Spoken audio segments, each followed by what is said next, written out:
to you. Thank you, Anu. Thank you for that video as well. And yes, we are on the 12th day of the Alumni Connect, and I'm your host, Architect Narayani, Associate Professor, School of Architecture and Interior Design, SRM IST. And today we welcome our very wonderful speaker, Vino Supraja, and the sessions will be moderated by our Assistant Professor, School of Architecture and Interior Design, Grace Anseka. Over to you, Grace. Yes. Good evening, one and all. It's a great pleasure for me to introduce our speaker for webinar series Alumni Connect Session 12, who is going to talk to us about other facets of design.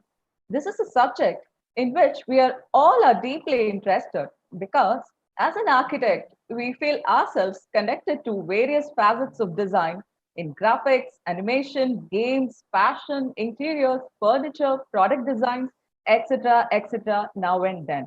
Our speaker completed her Bachelor's of Architecture in School of Architecture and Interior Design, SRM University, in the year 2001. She built a strong career in media for 5 years as a radio jockey, producer, and television anchor in Tamil industry.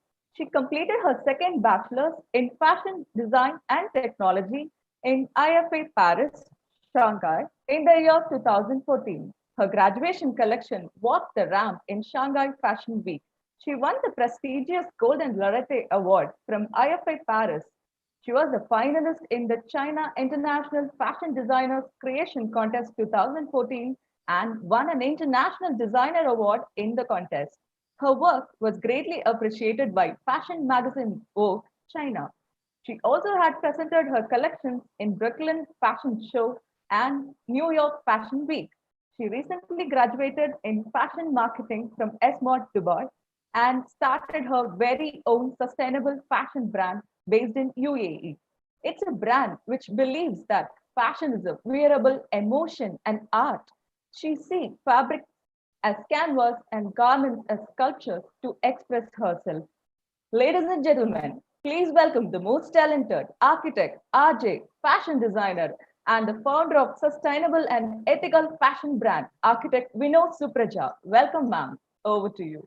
Thank you so much, Christy, and that was a great introduction. Feels great to hear all this.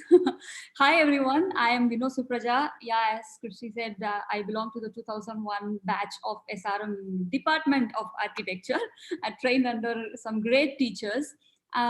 Before I start my speech, I would like to tell you something that I have not put my phone on silent, guys. If there is a ring, I will pick it up because I am expecting a call from the embassy. I am a stranded citizen of India sitting in Dubai expecting a call from the embassy. All right. So talking about myself, I finished architecture from SRM and I turned out to be a fashion designer. But in between, I have done quite a few things, which I think evolved me as a person and it made me as a better designer and it channeled me towards fashion design. So let me quickly take you through like what led me into fashion design. And I will also talk to you about the whole process behind designing a collection. You know, you all go to shop, you all buy fabric, I mean garments, but what happens before that? How are these brands functioning? Like, you know, there are several processes that happen behind the scenes and they are very, very similar to any other design field. I have personally, felt a lot of similarities between architecture, graphic design, be it art, or, you know, all these design industry functions in a set way. You know, you just have to break it down into pieces to understand that the similarities and the differences, and then you have to equate in between. So let me just try sharing my screen. 1 second. Just a second, yeah.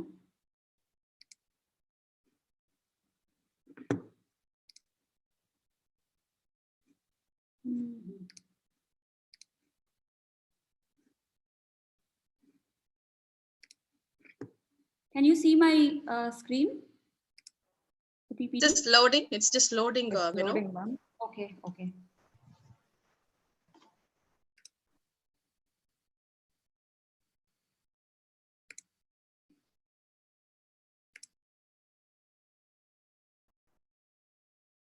Or can I try again? Yes, we know. Please end the screen share and try again, please. And please choose the desktop option in the window. Yes. That'll be easier for you to navigate. Yeah. Yes. Fine. Working? Yes. All right. So let us see my design journey.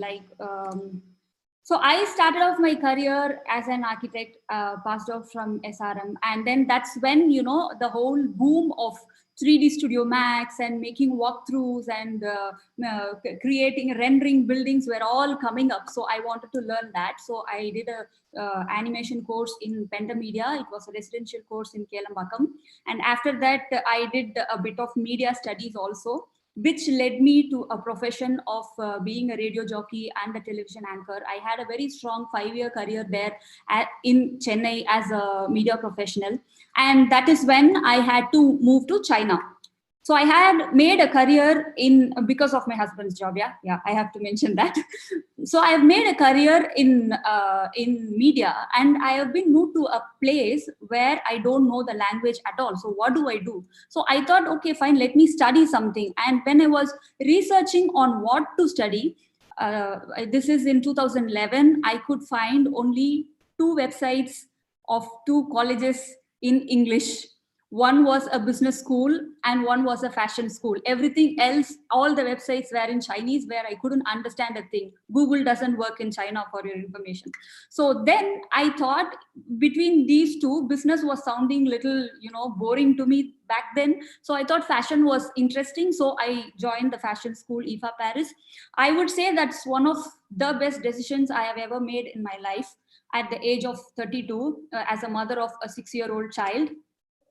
The first day when I entered fashion school, there was an orientation program, and I knew that I was back home because there were a lot of similarities. Everything sounded familiar to me. First thing they showed me was the tools. They showed me set squares, they showed me rotring pens, and then they said, these are the things you need to buy, and these are the things you will be working with, like gateway sheets and reams of paper. I was so excited. Yes, I am back to my forte then.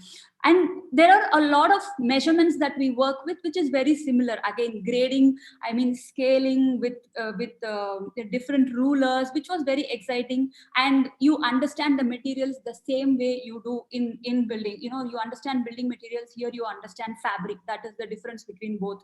And the principles of design were all the same. The sense of balance, the sense of symmetry, and achieving the complementing colors, and all the basic principles were very, very similar. And the business aspect of both the industries were also very similar. But of course, there are differences. Otherwise, they wouldn't be, very, very similar. Then they would become one single industry. In terms of fashion, if you're creating something, you can see immediate results. If you want to make something, make a dress, you can do it in a day or 2 and see the results. You can design and make it. But in terms of architecture, it takes some time to build, right? And it is very easy to undo in fashion. If something goes wrong, just remove the seam and sew it again. That's it. But again, in architecture, it definitely needs some effort and money and time to redo it. And in fashion, if you're just going to create some simple things, there's lesser money involved. It doesn't involve huge amount of sum. And the freedom of expression, I felt, was more in fashion, because you have all the liberty to load in a lot of colors. You can tell stories, you can create drama quickly and more effectively in fashion than in architecture. These are the differences that I felt personally. This may vary. This is it's a personal perspective. It may vary from person to person.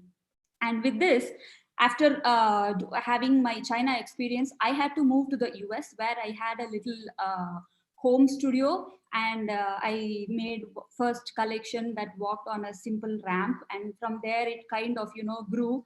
And I became I showed my collection in the 10th anniversary of Brooklyn Fashion Week, and then I was invited to show in New York Fashion Week. All these things happened. Apart from all these, I also gained a lot of exposure in terms of art, and I met a lot of artists. I met a lot of people who are in graphic design. I made friends with people who are in theater across the globe. While you are getting exposed to all these different forms of art, you kind of realize that the basic principle is the same, be it art, sculpture, fashion, literature, graphic design, dance, theater, filmmaking, advertising, everything. The sense of aesthetics is the same. The sense of seeing things, the sense of feeling colors, the sense of expression, it is all the same. It's just the end product is different, but I think the process is very, very similar. So whenever I make a collection, I kind of take inspiration from all my experiences that I have went through in all these countries. And let me take you through a few of the collections that I have made. Like, I'll talk about the inspiration and see the end result so that you kind of connect both. This was my first collection that I made in the US. This was inspired from the windows of architect Frank Lloyd Wright. So like these are like, you know, if you find an inspiration, you can interpret it in several ways. You know, you can interpret the inspiration in terms of cut line, you can interpret it in terms of colors, in you know, several other ways. It all depends on everyone's perspective. I hope you understand what I'm trying to say. This collection is called Kaleidoscope. This was, of course, as you can see very obviously, that it was inspired from the colors of Kaleidoscope. And this collection is Buoyancy. This was inspired from Chennai floods. So I have hand sketched all the iconic buildings of Chennai, and then I made a collection out of it. And this collection is called Rise. This was inspired from the construction lines of Taj Mahal.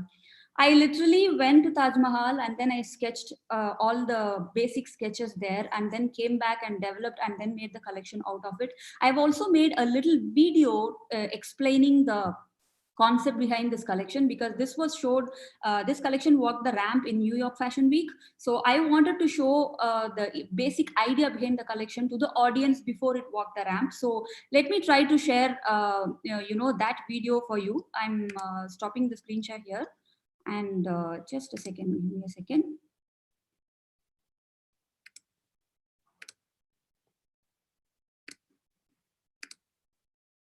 Can you see? Yes, play it. Playing. A simple thought that occurred while sitting by the symbol of love, the Taj Mahal, who stands majestic for many centuries. How did she leap those hurdles faced over the years and stand with grace intact? Surviving world wars, breathing the humanity's gift of pollution, resting her feet on the banks of a river that is losing water table, rising relentlessly against all odds, spreading love to this world. Wow, what a fighter. I wonder, while sketching the ideas for this masterpiece, did the creators know that they were raising a fighter line by line, who will stand the test of time and rise over and over again? Translating this thought into collection, I was looking for fighters. This collection boasts hand embroidery work of the students from the Little Flower School for the Deaf, Chennai, India, and fine artisans from the rural parts of southern India. Together, we built our fighter, one line at a time.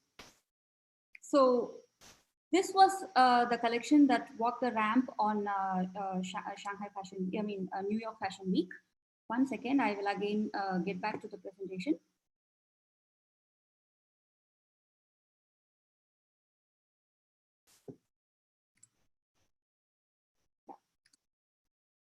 Fine, can you see? Yes. Yes. Okay. So this was the idea behind this collection called Rise. It's all about, you know, the thought of what would have gone in the minds of the architects who designed this wonder. So that was the thought behind this collection.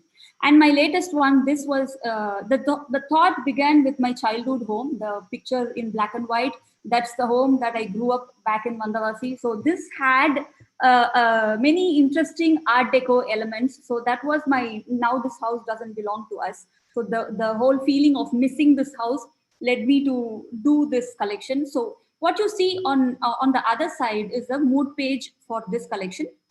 I'll explain to you what is a mood board, what is a mood page in fashion, and how we go about it. And if you see here, you can see a Art Deco sculpture, and then how it has been translated into a fabric print, and then how it's translated into a garment, and all the elements put together like a collage, and then again it is translated into a nice pink shirt. So now we have seen like how several, the initial thought, initial inspiration led to different collections. But I'll tell you, it's not like one inspiration and then suddenly you come up with garments. There is a set of process that is involved. And this process, I think majorly it will work in any field. Let me take this collection called Patang, because, this was the collection that walked the ramp in Shanghai Fashion Week. And this is the one which won a couple of international awards. This is a student project. I did it as my graduation collection. I am showing this to you today because I had all the time in the world to document the process properly in this collection. Once I got into the real world of fashion, there was no time to, properly take pictures or document anything. So let's look at Patang. This collection was inspired from the book Kite Runner. It's a wonderful book. I'm sure many of you must have read that. So Kite Runner was the inspiration. So whenever I choose the inspiration, I am a very pen and paper person. I do a lot of research and I write on my notebook, because an inspiration cannot be very narrow. If it is a book Kite Runner, it cannot be only about kites. It has to have a scope to build a whole story around the collection. For example, if this is Kite Runner, it's about the kites. I can take inspiration from the kites, from the cut lines, from the long tails of kite. And the book is set in Afghanistan, so I can draw inspiration from the mountains, the texture of Afghan mountains, and the kilims, the rugs of Afghanistan, and the language they speak, and the type of dress they wear. So all these things also. And we can also gain inspiration from, how things fly. For example, Leonardo da Vinci had a beautiful kite design, and he said something wonderful about kites. Once you choose the inspiration and when you start reading about it more, you kind of get a lot of ideas to build around it. And inspiration being very narrow is very dangerous, because after a point, you kind of, don't know what to do with the whole thing. You're kind of stuck. So from the inspiration, I do my research, I write a lot, I take my keywords. Keywords are very important to me. So I take my keywords from the inspiration research, and then I do a general write-up about the whole collection. This write-up is like a summary of what the collection is going to be. Because, once you start something with a vision, I am doing this collection for this. But as you go, because the process is like some 6 months process, as you go in the middle of the process, you may lose focus and you may think like, you can go off track. So whenever there is a conflict in your mind, thinking like, why am I doing this? Should I change this, or should I move on to something else? Then when you come back and read this, it kind of, holds you together and says, no, you started off for this, so please continue. So this is like a reassurance to you, to tell you how it all started and why to stick to the whole inspiration. And then comes the mood board, the very, very important part of the whole collection process.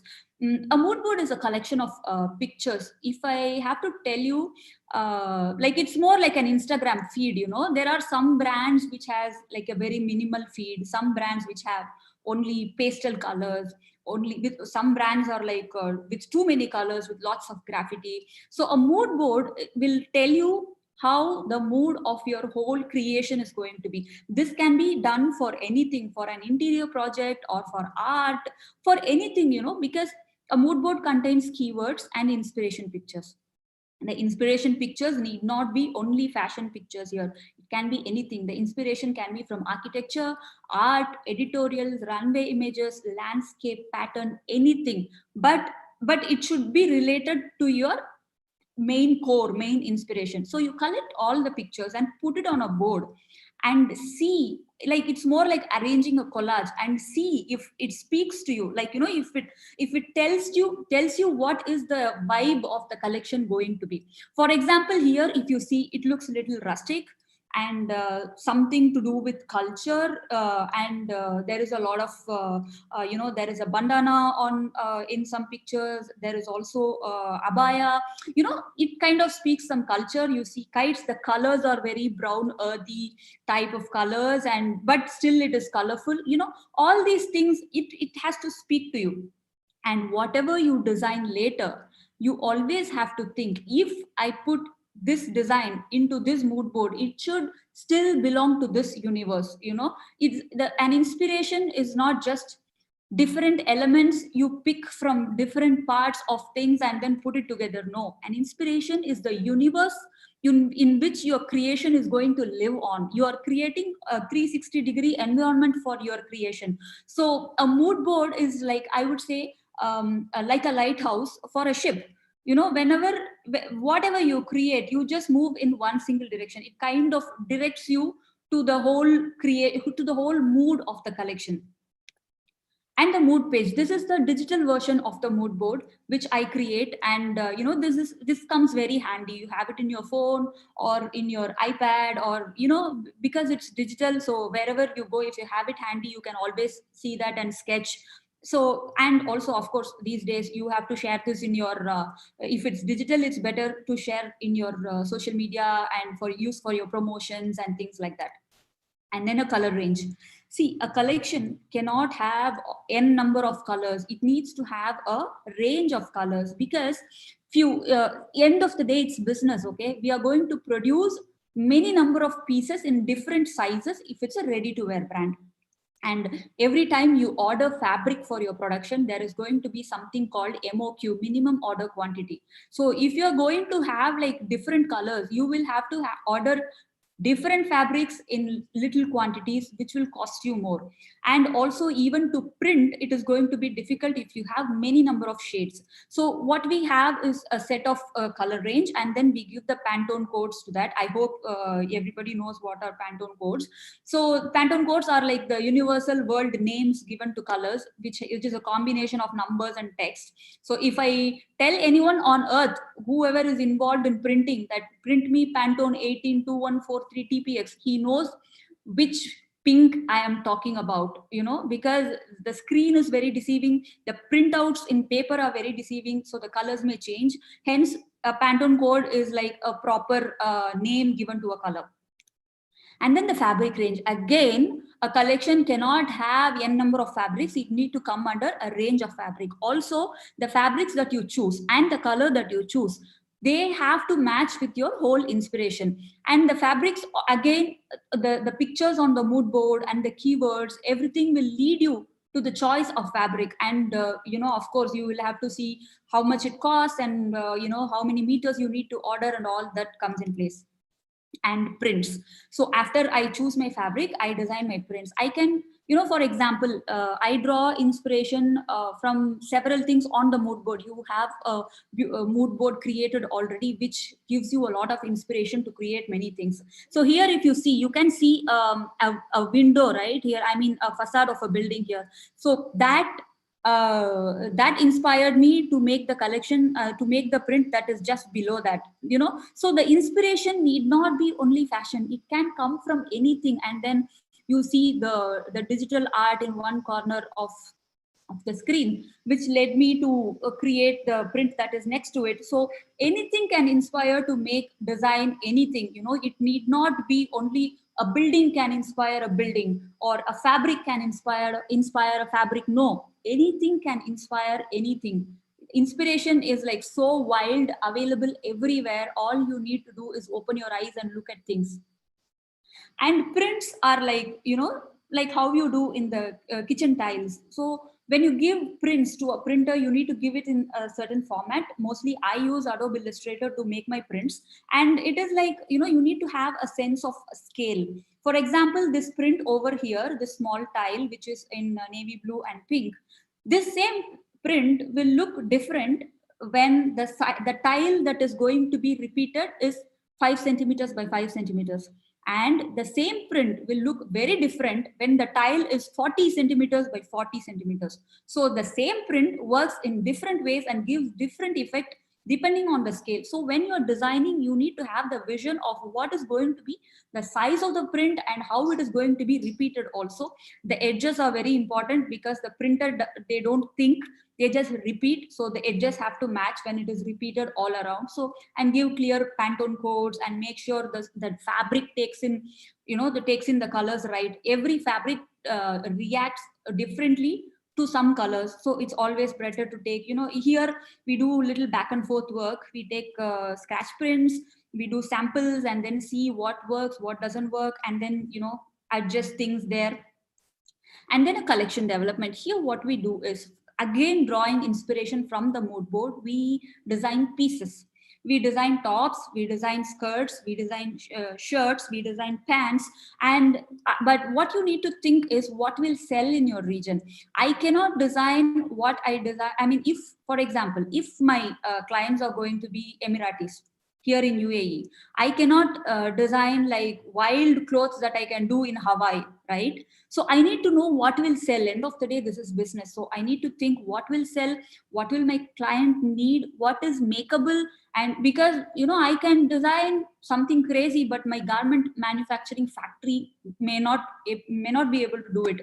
And we also need to think about variety. If a person comes into a store, he picks a top, or he or she picks a top, and they should be able to match the top with several things there, so that obviously they buy more. That's what we need in the end, right? So a collection development happens here, designing several separate pieces. And then after you design all the pieces, you kind of put them together. Like, this is more like styling, match everything together, and then you decide on the fabric, which fabric you will use for which look. And then the color choices, the fabric is, so the same top can work differently in pink, the same top can work differently in yellow, in white, So what I basically do is, I do my silhouette, I color it on Photoshop and see which combination looks better, and then I freeze on that color. This is an important part, which is called a collection board. After all your pieces are done, you put all the pieces on one single board, and then you see, because a collection needs to be balanced.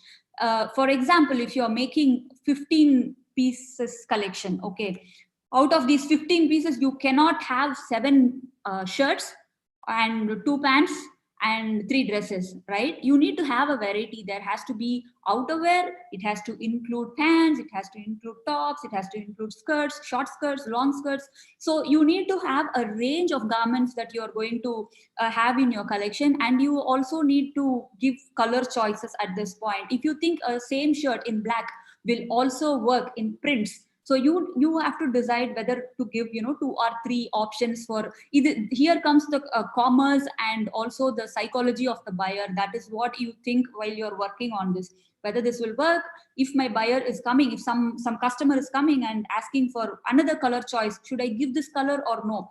So all these thought process goes behind at this stage of collection board. And while doing this collection, there are other things that evolve, while making a collection, it's not just following these steps and then just making it. You live in the inspiration for the next 6 months. So as you go, your hobbies kind of, I don't know, it's like that to me, your hobbies kind of tend to blend towards your inspiration, because you keep thinking about the same thing, right? So these are like the byproducts. As you go, you figure out several things. For example, here, if you see in the picture with the yellow top, the buttons are like the spool of the kite, you have this nulkandu, right, the spool. So I made buttons like these. And the accessory here, that neck piece here, is also again inspired from the winding of thread around something. So this was all hand wound around this necklace, and these are all the things that you do.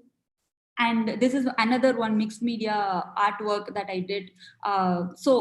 While making this collection, I also got interested in continuous line drawing. Continuous line drawing is like starting at one point and the same line continues and finishes the whole drawing, because I thought somehow it was relating to the thread, the long continuous thread that makes the kite fly. So that led me to make some art and this silhouette, several things happen. You literally live in that inspiration and you kind of develop everything around it. It's more, it becomes more like a lifestyle, and it's also nice. So when you keep thinking about the same thing. New ideas come up and you go back and forth and you edit things and you add things. And then comes the tech pack.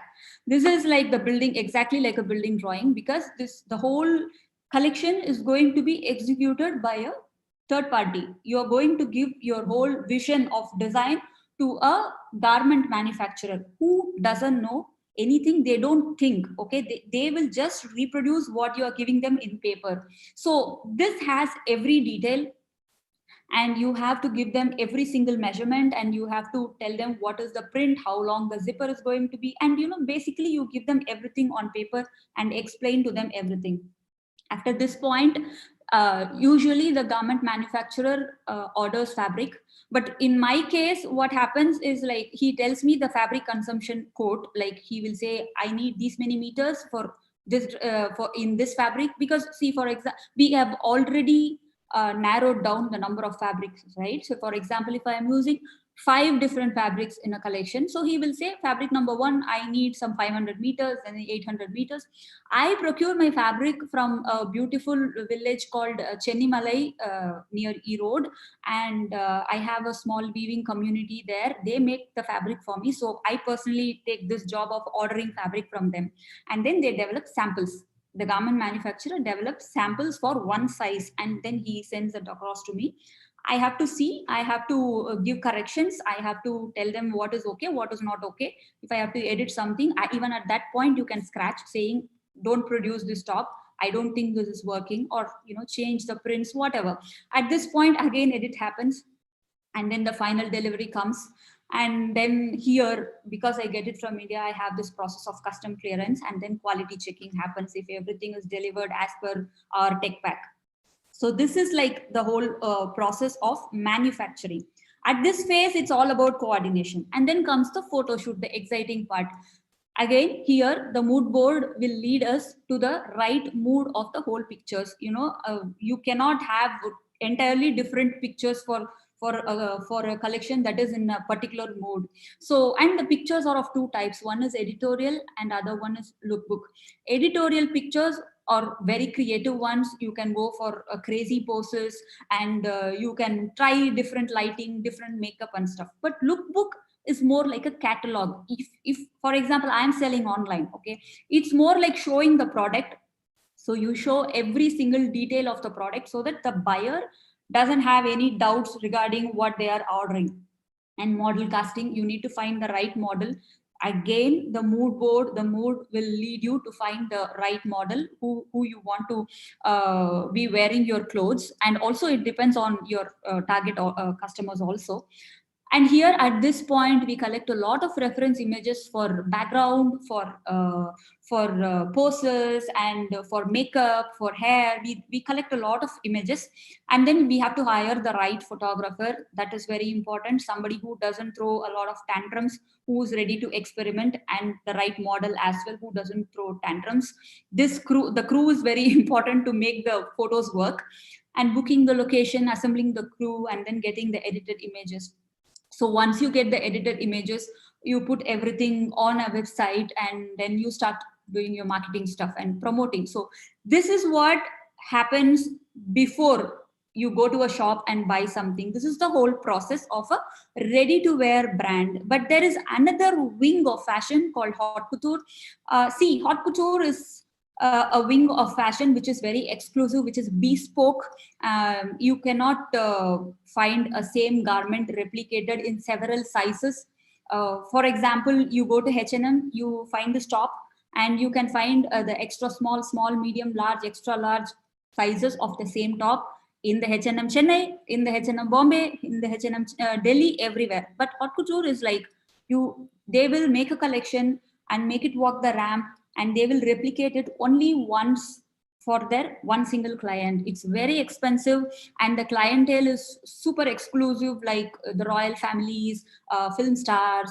What you see on red carpets, they're all haute couture, and nobody can call themselves as a haute couture designer unless you have registered yourself in the haute couture conglomerate. There is a standard procedure for yourself to get registered. They have a set of rules. and you have to satisfy every single, check every single box of it to become a member, and then you can call yourself a haute couture designer. I heard few years ago that Manish Malhotra is waiting for the past 10 years to become a haute couture designer. I don't know if he joined now, I don't know, but you know, that is, I have seen a lot of boards on the road for several garment shops calling themselves haute couture, but this is the whole story behind. But ready to wear is different. Ready to wear is, as I said, you can find several sizes, across several shops. But the problem here is what happened as it evolved was there came a new wing called fast fashion. And this fast fashion led to a lot of changes in fashion industry, because earlier how it used to work was there was a spring summer collection and there was a fall winter collection. There used to be only 2 collections per year. But once this fast fashion came in, it became like they make 52 collections a year. There is a new collection coming out every single week. How do they gain? I have told you all the process behind, right? How do they make it? How do they gain inspiration for 52 collections back to back? There is something called trend book. There are trend forecasting companies who sell trend book. What they do is they see all the haute couture runway images, and then they kind of predict this is going to be the trend. Predict meaning they will give a book of trend, copying things, gaining inspiration from the haute couture runway, and it will have a lot of mood pages. It will have a lot of different color ranges. It will have a lot of different print ideas. So all these fast fashion companies, they buy these trend books, are really expensive. A normal designer cannot afford to buy this unless you are a big brand. So they buy these trend books and give it to the designers, and then they say just follow this one after the other. That is why sometimes when you go to a store during a particular season, I have seen flamingos as print in several brands at a time. You know, I have seen tropical leaves as a trend in several brands. That means they all have followed one single trend book. It's nothing to do with the fascination of flamingos. It's just to do with the trend book that they are following. So this are like the 3 main wings of fashion. And there is another phase of fashion that you all need to know, which is a very ugly phase. I started my career as a fashion designer. I was very much attracted by the glitz and glam of fashion, by the runways and red carpets as everyone else. But I came to know this other phase of fashion, which has changed me into a sustainable fashion designer. I'll tell you why, and you tell me if you think what my decision was right. Fashion is one of the most violent industries on earth. Why am I calling it violent? See, the truth is fashion is supposed to be the second most polluting industry on earth. But I would prefer calling it violent because look at these numbers. Violence on soil. Cotton uses insecticides and pesticides than any other crop in the world. And the usage of genetically modified seeds are enormous in this, and several farmers die because of their exposure to these insecticides and pesticides. And there is an option called organic cotton. You can always say what I wear is organic cotton, but organic cotton makes only 1% of the total cotton produced and used. There is another choice, right? Polyester, what we all use, very easy to maintain. You can just throw it in the washing machine, no need to iron this. But I'm very sorry to say polyester is as bad as plastic. We all have become conscious about using a plastic bag. We all have moved to a fabric bag. But polyester is taking 200 years to decompose. It's made from oil, just like plastic. How much of clothing are we throwing as landfill every day? You know, you want to see that? Every single second, one garbage truck full of clothes are being thrown as landfill. And just imagine how much of polyester clothing will be there in that landfill. And you can fill 1.5 times the Empire State Building every single day with just the clothing that we are throwing off. Why are we buying so much? And why are we throwing so much? Violence on water. 10,000 liters of water is needed to cultivate 1 kilogram of cotton. 2,700 liters needed to produce cotton for one single t-shirt. Now think about all those t-shirts that we have in our wardrobe. We bought them not because they are necessary, we bought them because they were affordable and they were on sale, right? And 2,700 liters is the average drinking water for a human being for 900 days. Do we really need those extra t-shirts that we bought just because they were on sale? And 85% of plastic pollution in the ocean is due to microfibers from synthetic clothing. All the synthetic clothing that we wash on our washing machines, they all give out microfibers that are killing the coral reefs. Look at these beautiful rivers, all in colors. There is a very sad joke in China. Like, what will be the color trend for next year in the fashion world? Just go look at the rivers of China. That's a sad joke, actually. We are all living in a very privileged house. We order water, we have mineral waters to drink, but there are people who live in the banks of these rivers, and the process of fabric dyeing uses substantial amount of water, and only 80% of the pigments are being absorbed into the fabric. Rest is all used to color the rivers. Violence on atmosphere. Okay, boss, I understand. Fashion has a problem with soil, has a problem with water. And what does it have to do with atmosphere? Atmosphere is somewhere up above. Fashion industry's carbon footprint is more than the airline industry. Can you believe this? Because the supply chain is widespread now, because the production is happening so much, the consumption, the main culprit is consumption, is us. We have started to consume clothes so much that the production is really have improved to enormous amounts. So it's being done in several places across the globe. Hence, the carbon footprint is more than the airline industry. And farm to store, there are 101 processes involved. For making one jeans, 400 megajoules of energy is used, which is equal to one light bulb that is glowing for 160 days continuously. Do we really need those 20 jeans in our wardrobes? Tell me. They all look the same, just a slight different shade of blue, one black, right? Do we really need those many? And violence on human. This is a sad truth. It has, okay, we are spoiling nature, which we are all okay with. We are all doing it on everyday basis. Fashion is also having a major hand on the violence on human. The scale of the industry, I would tell you, 40 million garment workers are there in this world, okay, out of which 85% of them are women. Forget about all the abuse these women are facing from their superiors in their workplace. Let us not go into that aspect of abuse. But these are one of the lowest paid working group in the world. Bangladesh's GDP is majorly dependent on garment industries, where 9 out of 10 workers cannot afford enough food for themselves and their family. They are all majorly women from very, very tiny villages deep down in Bangladesh. They are all brought to cities. They have left their families, husbands and children with their mother-in-laws and mothers. And these people come here and stay in very bad accommodations, and they are made to work like extraordinary amount of time, and they are paid peanuts. And before this, I want to talk about Rana Plaza incident. I hope many of you must have read. Like, it was a 5-story building. This story always gets me emotional, okay? This was a 5-story building where many women who have left their families and children back home and were sewing garments for our own fashion needs, the building just collapsed. And there are very sad pictures you can Google on the internet and find out, with many women's hands with price tags on them.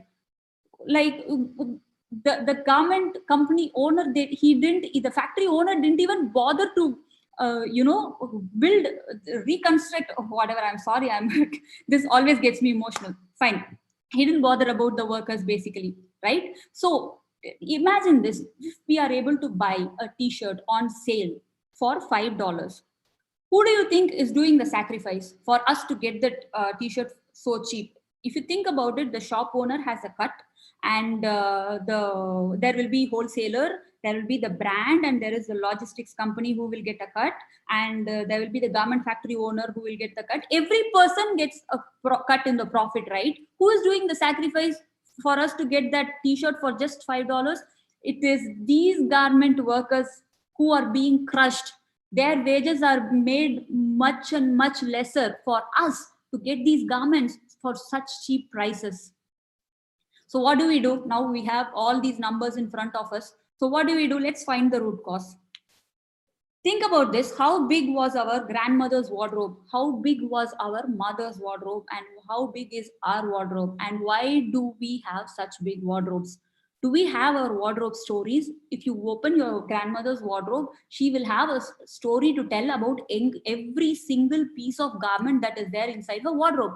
Do we have a story? She will say, this was bought during my Tala Dipavali, this was bought during when your brother was born. But do we have stories? We can say this was bought when it was Adi Masam sale. This was bought. We don't have stories anymore. We only have our sales numbers to say how much for how many percentage off you bought that for. That is all we have. And why do we think, this is for all the women out there, I'm so sorry to say, girls, what we are doing is really bad. Why do we think that repeating an outfit is a sin? Please do repeat. There is nothing wrong in repeating a garment. Why are we looking for a new garment to wear for every single occasion? It's okay to repeat. If you think somebody is going to judge you for repeating a garment, it's not a problem with you, it's a problem with them, because they are judging you on what you're wearing. Please repeat a garment. And we are all creative people. We can go wild with styling, doing several things with the same garment so that it looks different every time. And why do we buy impulsively? This is more like a psychological tuning that these fast fashion companies have adjusted us to. Like, for example, you go to H&M or Zara today, you see something and you are thinking like, maybe not today, next time. You go there after a week, you will not find that garment. It will have just vanished. How do they manage the stocks? Because they are making 52 collections every week. They rotate it across their stores around the world. Today, the same garment which was sold in Canada, the next week it will be sold in South America. The next week it will be sold in Africa. The next week it goes to China. Now you know why the carbon footprint of fashion industry is much more than airline industry. It's not just the manufacturing part that is causing this carbon footprint. It is also the movement of inventories that is causing this. So we know that if I am not going to buy this today, the next time when I come, this is not going to be here. So we are kind of trained to buy it impulsively, and it is also affordable to us these days. Look at this. Do we have a personal style for ourselves? This is MS Subbulakshmi in the United Nations when she went there to sing. Did she change her attire because she was singing in front of Westerners? No, she had a personal style. She always had this look until her end. If you see all the icons, they all had a specific look. You can always relate them with their look. But what are we doing? We are just copying what the celebrities are wearing. We are just copying the windows, the mannequins of all the fast fashion stores. What is our identity? What is our personal style? What is our fashion statement? Fashion is such a powerful medium. Please make use of it. Dr. Ambedkar wearing a full suit was a very, very strong social statement. Gandhi wearing just 2 pieces of linen was a very, very, very strong political statement. What is the statement that we are making? We are just, we don't want to stand out anymore. We just want to follow the trend and become one among the crowd. We don't want to look unique, which is very sad. We are all creative people. And look at this picture. This is the whole wardrobe of Mahatma Gandhi. And do you think he was any lesser because he didn't have clothes on any trend, or he didn't have n number of garments in his wardrobe? No. What makes you great is what you are. It's not what you wear. The whole problem, all the numbers that we saw was all because of the amount of consumption that we have started to do. We are not satisfied with what we want. It all gets into the more spiritual level. We are not okay with minimal living anymore. Now with this COVID situation, we have seen that the nature has pressed a reset button. Do we need a fashion reset again because of what the damaged fashion industry is doing? No. Please buy garments because they are special, not because they are cheap. I'm not saying don't buy anything. I'm so sorry. We will go crazy if you're not if you're not buying anything. But what I'm saying is, buy things because they are special. Please let your wardrobe have their own stories. If you're going to Banaras, Please buy a Banaras sari. That weaver will eat with that money for 1 month. Please do that. But don't just buy something because you crossed a shop in a mall and then you find a 50% off signage there. Pay a little extra, because when we are paying all the workers a fair amount of money, when we are paying everyone a fair amount of money, it is going to cost more. What I'm saying is, buy 2 in the place of 4. Repair, reuse, recycle. When is the last time that you sat and sewn a button, a ripped off zipper, or a ripped off seam? Let us repair, reuse. You know, our grandmothers used to use all the wasties of our grandfathers to mop the floor, to use the, you have to use, please use the fabric left, right and center, and then put it to the Empire State Building to fill it up for 1.5 times. Don't just throw it because there is a small rip in the seam. And follow the 30 times rule, which is a very famous thumb rule in sustainable fashion. The thing is, if you think unless you think you will wear a garment for minimum of 30 times, don't buy it. If you're sure that you will be wearing something for 30 times, please buy it. And don't throw anything away unless you wore that particular piece of garment for 30 times. Buy it only if you will wear for 30 times, and throw it only after wearing it for 30 times. Explore your personal style, people. We are all artists. We are all architects. We are creative people. You are what you wear. Think about the icons. They all had a personal style. Even the big icons in fashion industry like Karl Lagerfeld, like Chanel, they never followed any trends. They had their own personal trend. And repeat your garments. Please be creative, and do not motivate your children with new clothes. Don't tell them, today let's go out, let's wear a new dress, because they will kind of have this idea that every time I go out to a new occasion, I need a new dress. No, please do not motivate them with all these things. Mahatma Gandhi, the father of our nation, that makes me his daughter, and he has said there is no beauty even in the finest cloth if it creates hunger and unhappiness. Just think about it, and if you think what I spoke to you this much of time makes any little sense, spread the word, and think about it. Think all these things when you make your next purchase. Thank you very much. Thank you, ma'am. Thank you very much, ma'am. It was indeed an inspirational one and an eye-opening one, actually. Being sustainable, we always talk in architecture side, but here in fashion, really, are we really, purchasing a T-shirt for 2,700 liters of water? That is really something. You really opened our eyes. So we are running out of time. Can you just take one Grace, question before we go to the question and answer session, yes. we request our Dean, Dr. P. Satish Kumar, to share a few words.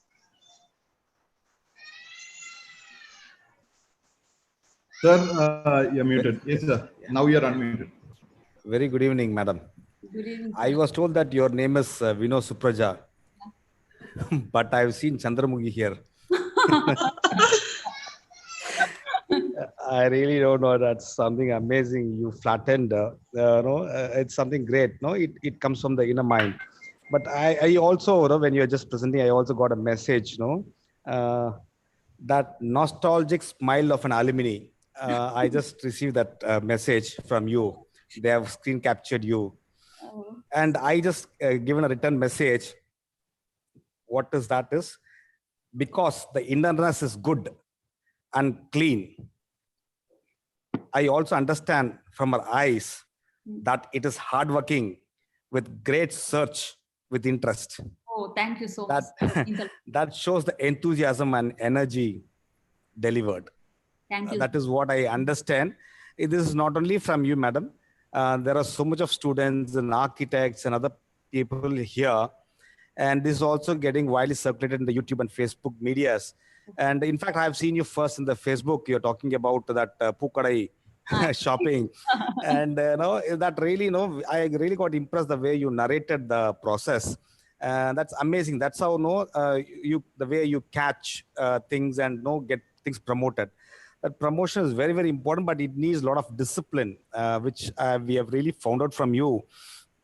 But also in the process of your narration, I understood the very energetic and enterprising one.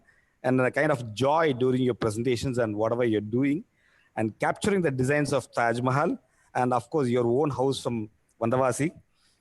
Of course, you also said the documentation is so important. Yes, we all do practice.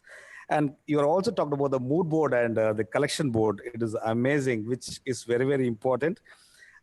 Altogether, no, we saw the uniqueness in you, and it was emotionally pouring. It is all burning in the heart.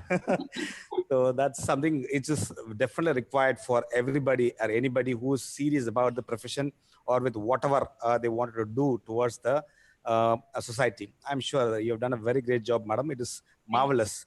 Thank you so much. Keep contributing more. Sure. God is there and he does more for you, whatever you believe in and whatever you're doing. Sure. Thank you so much. Thank you. Welcome, madam. Thank you for the kind words. Satish sir and Vinu, we have a surprise celebrity on board. We have Jason sir. And Jason sir, could you give us a few words for Vinu? Wow. I've heard her before and I've had the opportunity and privilege of listening to her. Welcome, sir. Oh my God. Yes. You are always full of confidence. I really like the way you put it across. I hope you continue to express these things beyond just yourself and what you would say. But but sometimes I would like to push some points and tell you that there are small things. 1 second. But I wanted to look, because that's my lady who comes to clean the place. She doesn't clean the place, the house becomes mess. So I have to accept her. That's what happens to my dress. I don't want to change it. My wife insists that I should change it. Right? But there's one thing when you're fashion and garments and other things have. It is very easy to criticize them. You know that, how it is. You know the garment industry. I've done a lot of garment factories, and I agree with you about those workers and all these things. It's a huge industry. Yeah. Fashion industry is huge. The moment, in fact, I got into the wrong channel of the builders channel for some time. Till he called me and said, "So what are you?" I said, "I'm watching all the top builders. Where is my friend?" I said. Then he put me onto the right Zoom thing. You go ahead, anything from the architect's angle from here, I'll be the happiest person to add some value to what people want to do. Yeah. Yes, sir. My 5 decades, 6 decades of putting it together. This is the second or third time I'm listening to you. I'm really fully, you've got the confidence. Go ahead, you will do it. Thank you so much. I'm so glad that I didn't know that you were listening, but I'm. No, he wouldn't tell me. You said nothing, just coming on the line. He never told me you were on the line. The moment I saw your face, I said, that. Thank you so much, sir. Thank you, pleasure. Made my day, actually. Thank you, sir. It's an honor having you on the platform. Oh, you're also there. You're all here. All of us are here. No, sir. we are the alumni. We are there. Yeah. Thanks, Satish, for putting all of them together. Anup and your gang, super gang. It's all a blessing. Thank you, sir. Thank you so much. Vinu, shall we go in for a couple of quick questions? Yes, Just one, at least from the audience. Grace, if you can just open up one question for the day. Yes, ma'am. Yes. So there's one question. Can you relate fashion and interior design and the role of fabric? How to apply the principles of design on selecting the fabric into interior design? See, again, selecting a fabric for interiors is like, what is the mood that you are going to bring in to that particular space?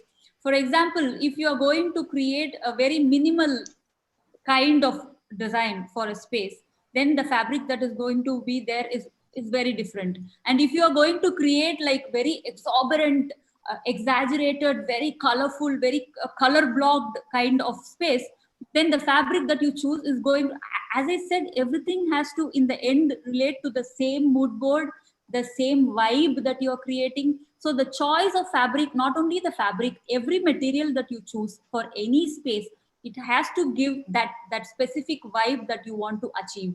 So it is all, basically, it is all your judgment, but in architecture, it is also the client's taste that contributes to what you are choosing. So it's a fine balance between your choice and the client's choice. But in the end, it has to fall into a specific mood. Jason sir is there. He should be the right person to talk about this. I think I'm feeling gone in front of him. You are the future, madam. You are the future. Oh, sir. Yeah. I hope that's a great surprise for you, Vinu. And I didn't tell Jason sir who was it. I wanted him to have a surprise as well. Really controlling my tears, yeah. Yeah, I guess this is a very good boost for you, Vinu. I would also like to put that she's in waiting for her transit from Dubai to India, Yes. and we hope that works out very soon for you. And all our best wishes for you on that. I think with that, we will be coming to the end of today's Alumni Connect session. Thank you, Vinu, for that wonderful, I would say, pataka, as we call it, that firecracking session. And it was wonderful having you here. And we hope to have a lot more collaborations with you in the future. Please keep coming back to us, and we'll always, welcome you with warm hands. Thank you. Thank you very much. And for the other participants, very soon, I think in the half an hour's time, we have the next set of celebrity talks coming up at 5:30, and a few more. Tomorrow is a very interesting session on the Alumni Connect for all those who are going for internships, guidance for all the architectural students, 4th years and 5th years who are looking forward for internships. So please join us as usual on the 4 p.m. slot and the celebrity talk at the 5:30 p.m. slot. Thank you all, and Thank you, have a great day. Thank you.